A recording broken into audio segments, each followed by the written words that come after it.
Welcome to John Makes Beats, where John makes beats. I'm your host, Henry. And today we're going to be making a beat on the DAW XL. I'm just kidding, the MPC XL. But I will say, at this point, the tech has gotten so advanced and the machine is so capable that at this point it is a digital audio workstation, no ifs, ands, or buts. But it's got a lot going for it that makes it more than just a program on a computer. And I want to talk about that a little bit today. So we're going to make a beat on this thing as well as the Yamaha Montage M8X that I'll be using as a MIDI controller for this, as well as getting some internal sounds, which sound great, into the machine. So without any further ado, let's get started. Part of my template on the MPC is whenever I open it up, it shows the Fabric electric piano as the opening plugin. But I want to start with drums today, so what I'm going to do is I'm going to open up a drum track, and let's bring in a drum loop that I can chop up. We'll go to my personal stash of stuff. Ooh. We're gonna do that. Well, the first thing I wanna do is I wanna chop this up. So this is the first thing that I think about when somebody tells me you could just use a DAW instead of an MPC and it's cheaper and it's more convenient. I don't know any program on the computer that is as intuitive and fast and has as many features for chopping and editing samples as the MPC. Take Ableton, for instance. You have two different samplers in there. You have one that's for chopping and then one that's for everything else. I don't understand why they don't just have one program that lets you chop and also do all the things that you need to do with samples that you'd like. That tends to be the situation with most software, which is it either lets you chop or it lets you do everything else. There's a couple examples and options out there that kind of get close to what the MPC does, and I'm telling you as somebody who would desperately love to have, a nice, intuitive, affordable option out there for people who are on computers. There just isn't any that I've found that let you do everything that I would like to do with samples as I'm chopping them. If you have any suggestions, please leave them in the comments below, but I'm gonna show you what I mean. So I have these samples, right? Let me just clean up the start and end points. Okay, so now I have all the drum hits I want. And I'm gonna convert this to a new drum track using slices. So if I go into track edit, I can also go in here and further mess with these if I want, but I'm pretty happy with all this. So let's go in here and let's lower that by a pitch. This one has a little bit of a pop at the end. Here's a feature that I would love to have on so many samplers on the computer, and that is ping pong looping. You see this all the time on hardware units like the SP404 Mark II even, or the Octatrack, or the MPC. It's very rare to have that in a software sampler that lets you have individual chops that are grouped together. Those are usually settings that are found on a sampler that is trying to be a melodic sampler. Say you have a piano note and you use ping pong looping in order to continue the length of the piano note. This is a core feature of the MPC, the ability to edit all of the chops en masse or individually and do things like this. That seems to be something that you can only do with workarounds on most software samplers. And if I'm going to be working, I don't want to work with workarounds. I want to work with what the intended idea of the program is. But look how fast it was to do that in the MPC. Pretty much instantaneous. Now, I'm not going to sit here and tell you that the MPC XL isn't just like a DAW, because look at all the options that you have. You have the ability to go in here and adjust the amp envelope, and you have a filter per slice, not just per track. And this doesn't even go into all of the ability to modulate certain parameters or the effects that you could put on each individual slice, not just the entire track. Those are functions that you would expect in a computer that you have here, which I consider a good thing. I want to take out the full volume decay on this kick. That sounds a lot better to me. And now each slice gets to have its own set of 4 effects. And so let's fatten up this kick a little bit. We're gonna put a channel strip on that kick. That sounds better. Let's come up with something that sounds good. Right now we're at 85. That's part of my template too. And we're just gonna turn the metronome on and just get the simple stuff. We're gonna do 16 levels for this hi-hat here. We'll plug this in. So I'm gonna turn time correct on. So it's gonna be really stiff. Okay, very drum machine-esque. I'm gonna highlight only the hi-hats. And we're gonna go to edit here, and I'm gonna humanize. And now I can sort of make it feel like I was playing in real time, but I had better timing. We're going to bring the eagerness over here. So the hi-hats are gonna be a little bit lazy, but about less than a 64th note. Usually after the beat, parentheses, drunk. A small amount, very human. Let's apply it and see what that sounds like. See, I like that. And let's get some swingy ghost kicks in here.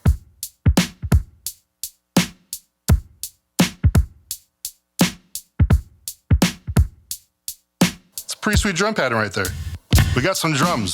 So the next thing I want to do is I want to play on them. I'm going to go over here and mess around on the keyboard. But first, I want to bring up a sound. Now, I recently got access to these vintage plugins, the Vintage Memory Moog and the Jupiter and the Prophet. I haven't messed around with them too much, but I'm hoping to do some of that today.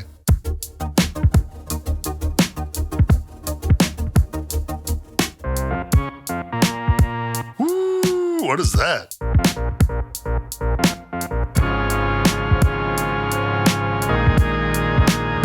I love it.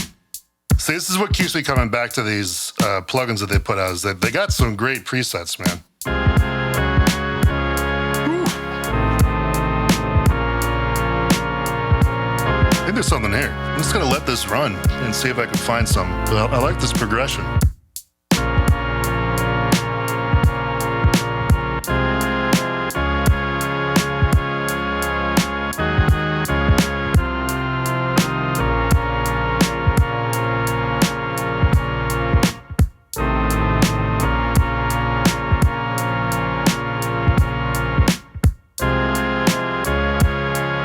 I think I got it.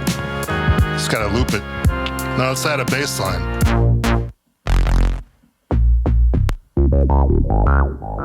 Pretty good sounding bass right there. I do like this sound, but maybe I can take out some of the resonance on it. There we go. It's funky, man.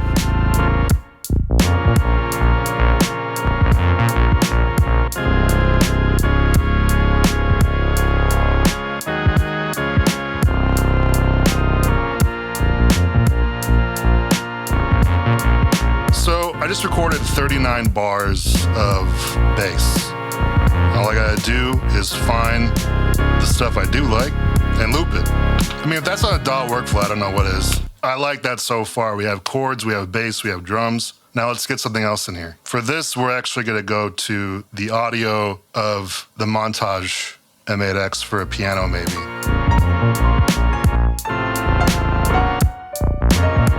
Something like that to be pretty groovy, man. I like that a lot. It's a good juxtaposition. We're gonna try to record that.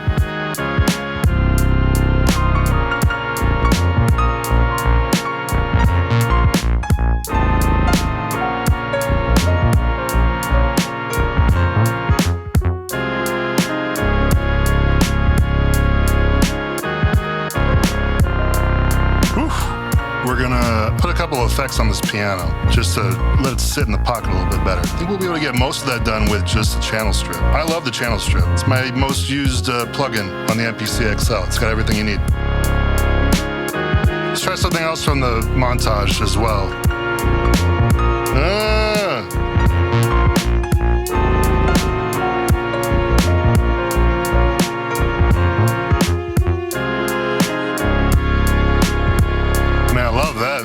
See, something I'm thinking about as I'm working on this is how immediate a lot of the features are on the interface. When it comes to working on a computer, yeah, you can learn all the shortcuts and you can have it so that way things are just readily available, but you have to design that for yourself, or you have to learn the esoteric ways of working around. The thing that comes to me when I think about the modern MPCs is how intentional the design is. Everything was built for the ground up to be doing the thing that I'm doing right now. This thing wasn't made for Minesweeper and emails that can also be something else. And there's always going to be headaches that come with that. The intentionality of design is the biggest point of it for me. I don't care how much it turns into working on a computer. The way I see it, it's a computer that was built from the ground up to do the exact thing that I'm doing right now.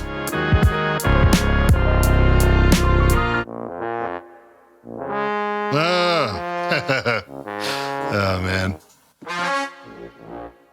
I want it to swell when it kind of goes to that part. So we're gonna bring that down a little bit in the mix, the French horn. I want this to be pretty big, so we're gonna put an extra reverb on it. There's nothing in this arrangement except for these drums. Everything else is playing off clips, like Ableton. So if you go into the matrix, you could see this is kind of like clip mode. You've got all this right here, where everything's kind of playing on their own clips. So if I want to get all of this to show up in the arrangement, I have to basically just take those clips and copy and paste them into the arranger. So the way I have this worked out is this drum loop is playing 2 bars over and over and over again. However, the amount that the loop is that I've been setting all the clips to is 12 bars. So if I copy all this stuff over to this arrangement, this drum loop is only gonna play for 2 bars and then the rest of it's gonna be blank. What I wanna do is go here and just double the length of this arranger until we have 16 bars. So now this drum loop is playing for 16 bars. Okay? And now when we go back to the matrix and we copy everything that's in our clips over to the arranger, which is what we're doing right now, now you can see the first 12 bars are filled in with all the loops that we've been working with. So now all I'm gonna do is take the length of this arrangement, which is 16 bars, and then cut it down to 12. And there we have basically what we've been working with. Right now, this is what I would call the draft or the bare bones of this loop. I just had it loop for 12 bars and then I build on top of it until I feel like I want to go in different places where I don't necessarily want to hear everything. And this is where I start building out the song. So I'm going to double the length of this 12 bars a few more times to 48. Now we have some more space to work with. Save the project. I haven't done that yet. Geez. I want to start building a natural rhythm to the track, a gradual rising, falling, and rising again. So we're gonna start with carving out the intro. Right now we have, a few tracks. We'll start with muting the drums. So the way I do, there's a few ways to do this, but the way I do it, I'll just record over what I don't want. We'll mute the French horn at the beginning. We're gonna get rid of the violin for now, or whatever that string is. And we'll jump in here on the piano and we'll slice right here and mute everything before that. And we'll get rid of the beginning of this bass line too. Now right here, this is kind of where I want to start, introducing something else. So let's go in here and we'll mute that. We're gonna sweep over here and get a new sort of clip of what I was performing. So let's hear that.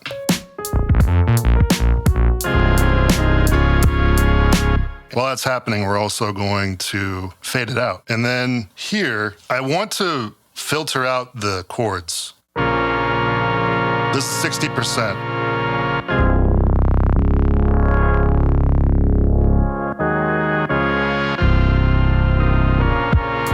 So at the beginning of the track, I'm gonna do this. And I wanna do something similar to when the track gets over here.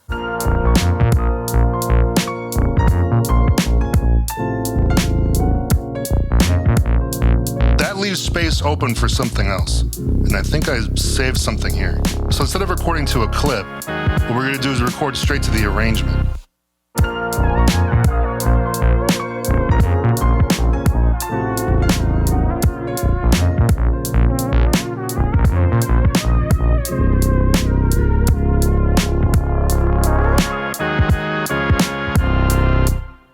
See, I recorded straight to the arrangement? Yeah. I want something else on top of that. Something like that.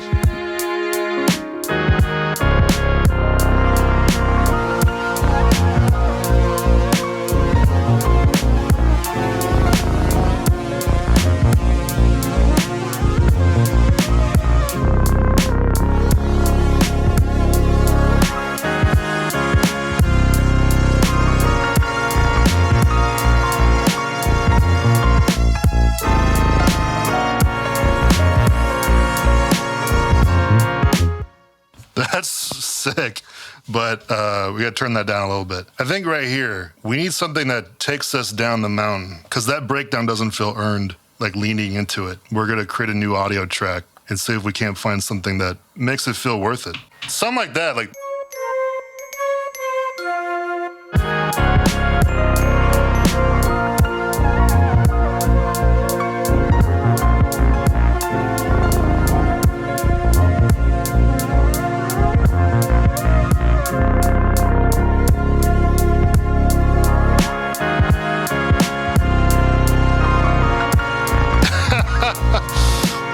was like, when do I let this note leave? I kind of just like it where it just hangs, man. Do we need like a little cymbal crash? A drum machine crash. Maybe the 909. Sure, why not? That sounds pretty good.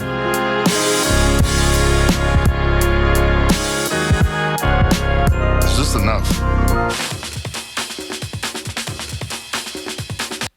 Let's loop this up.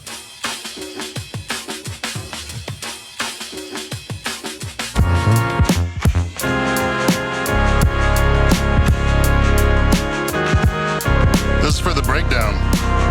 The drums are a little bit early. They're a little too on for me. So instead of taking the MIDI note of the drum loop and pushing it back, I'm just gonna bring the start up so that way the sample itself is a little late.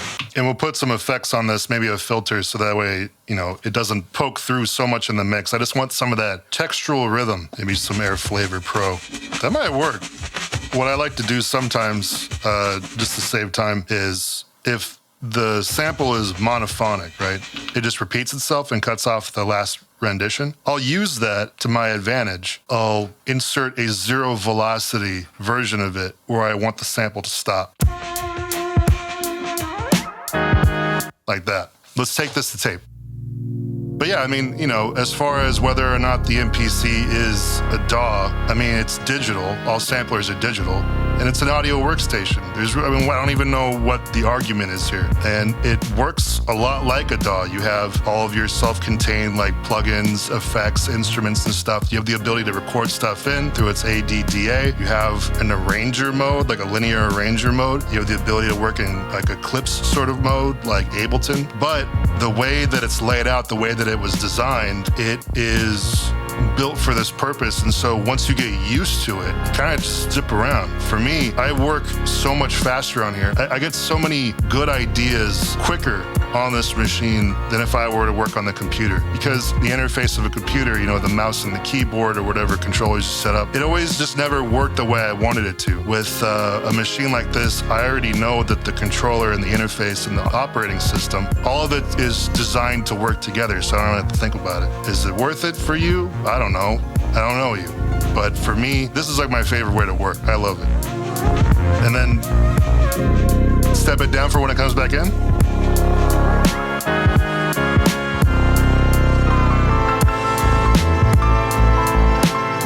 Woo!